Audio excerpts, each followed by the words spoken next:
બનાવવા મિત્ર મળી ગયા. ક્યાંના છો મિત્ર? જોરના છે જો. હા ભાઈ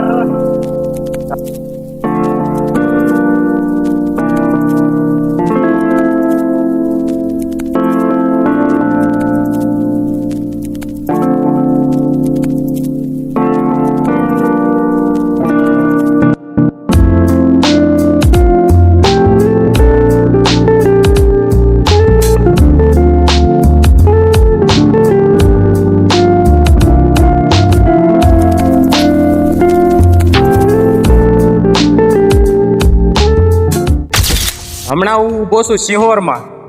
જોઈ રહ્યા છો મારી પાછળ બ્રહ્મકુંડ.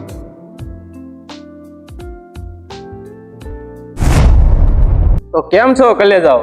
આજે આવી ગયા છીએ આપણે સિહોરના ઐતિહાસિક સ્થળ એટલે કે બ્રહ્મકુંડ, અને તેની મુલાકાત લઈએ અને અંદર જે કોઈ પણ વ્યક્તિ મળે આપણને એની સાથે વાત કરી. આવો.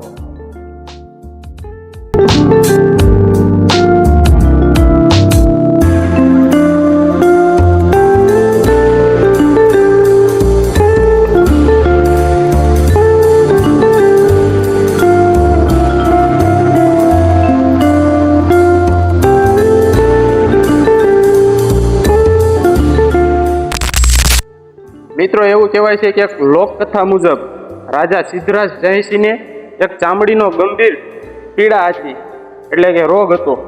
તેમણે આ કુંડમાં સ્નાન કર્યા બાદ તેમને એ રોગ સંપૂર્ણ રીતે મટી ગયો હતો અને તેમણે આ બ્રહ્મકુંડ બંધાવ્યો હતો. આજે પણ એવી માન્યતા છે કે જે અહીંયા સ્નાન કરે એને હજી પણ ચામડીના રોગ દૂર થઈ જાય છે.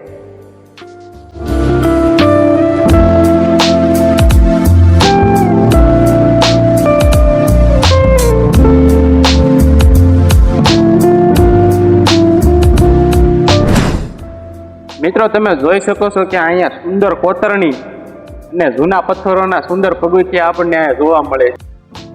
મિત્રો, અહીંયા નાના મોટા અઢળક મંદિરો આવેલા છે અને અહીંની કોતરણી પણ પ્રાચીન સમયની છે. મિત્રો, અહીંનું જે લોકેશન અને વાતાવરણ જોયું ને, ખરેખર અંદરથી એમ થયું કે આ ભૂતકાળના સમયમાં પાછું જવું છે. તારું શું કેવું છે મિત્રો? આજે પણ લોકો અહીંયા શ્રદ્ધાથી આવે છે. ભાદરવી અમાસના દિવસે અહીંયા મોટા પાયે મેળો ભરાય છે. મિત્રો, એક રસપ્રદ વાત, 1857 સ્વતંત્ર સંગ્રામના નેતા એટલે કે નાના સાહેબ પેશવા એ પણ અહીંયા આવતા હતા. જો મિત્રો તમને આવા ઐતિહાસિક અને રહસ્યમય સ્થળોના વ્લોગ જોવા ગમતા હોય તો મારી ચેનલ એટલે કે સિહોર ટ્રેન્ડ લાઈક, શેર અને સબસ્ક્રાઈબ કરો. મળીશું આપણે એક નવા વ્લોગ સાથે.